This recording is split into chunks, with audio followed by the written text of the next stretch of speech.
మా వంటగదికి స్వాగతం. ఈరోజు మా వంటగదిలో మనకు ఉపయోగపడే కొన్ని వంటింటి చిట్కాలు చూద్దాం. పచ్చిమిరపకాయలు అలా వదిలేస్తే ఇవి పాడైపోతాయి కాబట్టి వీటిని ఎలా నిల్వ ఉంచుకోవాలో చూద్దాం.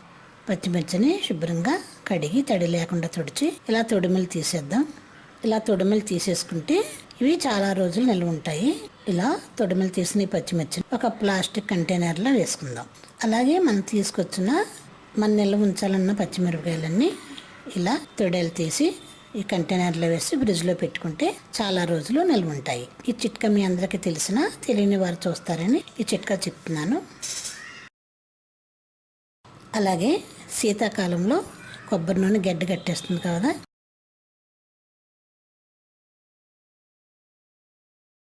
కొబ్బరి నూనె గడ్డ కడుతుంది. దీన్ని ఎలా కరిగించాలో చూద్దాం. అలాగే స్టవ్ దగ్గర పెడితే వేడికి ప్లాస్టిక్ డబ్బా కరిగిపోతుంది కాబట్టి ఒక బౌల్లో కొద్దిగా నీళ్లు వేడి చేసి ఈ కొబ్బరి నూనె టిన్ని దానిలో ఒకసారి వేడి నీళ్ళలో పెట్టి కదుపుదాం. ఇలా వేడి నీళ్ళలో పెట్టి అటు ఇటు కదిపితే బాటిల్ కాస్త వేడి అవుతుంది కాబట్టి లోపల ఆయిల్ కరుగుతుంది. ఇప్పుడు చూడండి,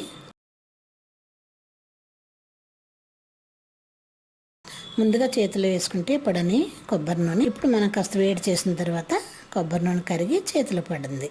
చేతిలో వేసుకోవడానికి అనువుగా కొబ్బరి నూనె కరిగింది. ఇలా గడ్డగట్టిన కొబ్బరి నూనె ఇలా కరిగించి తలకి యూజ్ చేసుకోవచ్చు.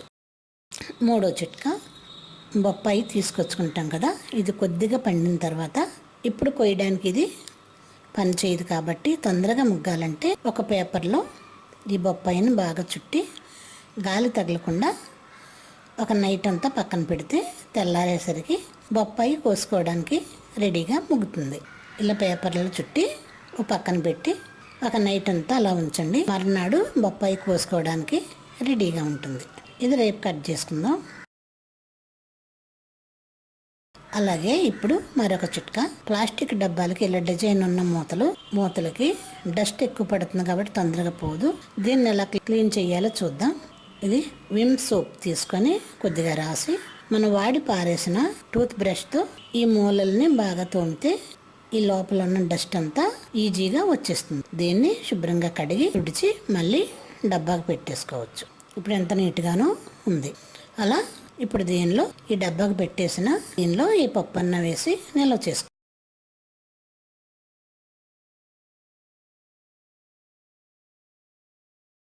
ఇప్పుడు నెయ్యి తెచ్చుకుంటాం కదా, అది పాడైపోతుందేమని భయపడతాం కదా.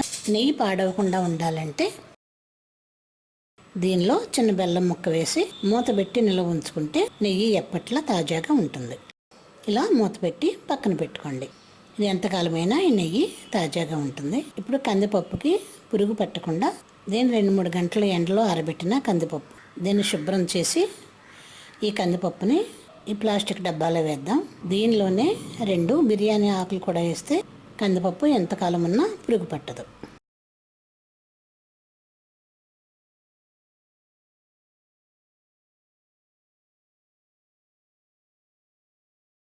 అలాగే వేయించిన శనగపప్పు కూడా ఒక డబ్బాలో వేసి 2 బిర్యానీ ఆకులు వేసి మూత పెడితే ఈ పప్పు కూడా పురుగు పట్టకుండా తాజాగా ఉంటుంది.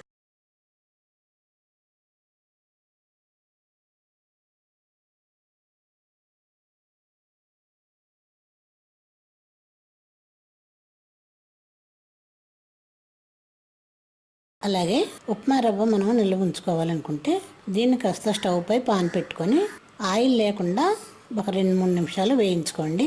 ఇలా బాగా వేయించుకుంటే మంచి స్మెల్ కూడా వస్తుంది. ఉప్మా చేసిన ఈ రవ్వతో ఏ రెసిపీ చేసినా చాలా రుచిగా ఉంటుంది. ఇప్పుడు దీన్ని స్టవ్ పై నుండి కింద పెట్టి చల్లార్చి ఇలా వేయించుకునే రవ్వని ఒక ప్లాస్టిక్ బాటిల్లో వేసుకొని మూత పెట్టుకుంటే చాలా కాలం ఉప్మా రవ్వ నిల్వ ఉంటుంది, పాడైపోకుండా నిల్వ ఉంటుంది. మా వంటగదిలో ఈ చిన్న చిట్కాలు మీకు ఎంతో ఉపయోగపడతాయని ఆశిస్తున్నాను. మరిన్ని వంటల కోసం మా వంటగదిని సబ్స్క్రైబ్ కాగలరు. ధన్యవాదములు.